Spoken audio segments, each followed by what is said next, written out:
ابراہیم خلیل اللہ کی عاشقی کا منظر۔ حضرت بابا فرید رحم اللہ نے ایک مجلس میں ارشاد فرمایا کہ جب ابراہیم خلیل اللہ نے حق تعالی کی دوستی کا دعویٰ کیا تو جبرائیل علیہ السلام نے کہا کہ خداوندہ اگر مجھ کو حکم ہو تو حضرت ابراہیم علیہ السلام کو تیری محبت کے سلسلے میں آزماؤں، یعنی امتحان لوں۔ حکم ہوا کہ اچھا جاؤ اور آزماؤ۔ حضرت جبرائیل علیہ السلام نیچے آ کر ایک پہاڑ پر کھڑے ہو گئے۔ حضرت ابراہیم علیہ السلام اس وقت کعبے کی عمارت میں تھے۔ جبرائیل علیہ السلام نے اپنی جگہ کھڑے ہو کر یا اللہ کا نعرہ مارا۔ ابراہیم علیہ السلام نے جیسے ہی اللہ کی آواز سنی فوراً خانہ کعبہ سے نکل آئے اور کہا اے حضرت ایک مرتبہ اور اللہ کا نام لے کر پکارے۔ جبرائیل علیہ السلام نے کہا پہلے شکرانہ تو ادا کر لیجئے۔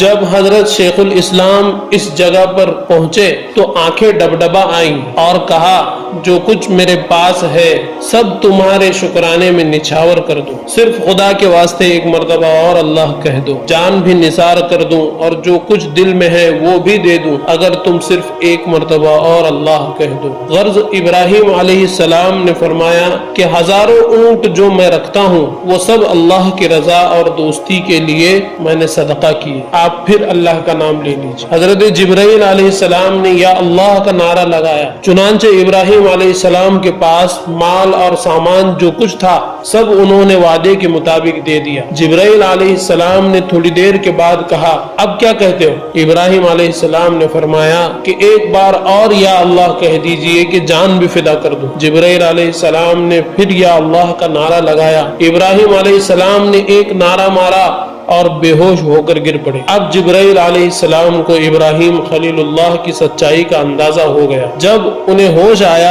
تو جبرائیل علیہ السلام نے کہا حق تعالی کی محبت میں آپ کو صادق کہلانا زیب دیتا ہے۔ پھر وہ اپنے مقام پر واپس ہو گئے اور سر بسجود ہو کر کہا کہ خداوندہ تیری محبت میں ہم نے ابراہیم علیہ السلام کو ویسا ہی پایا جیسا کہ کہا جاتا تھا۔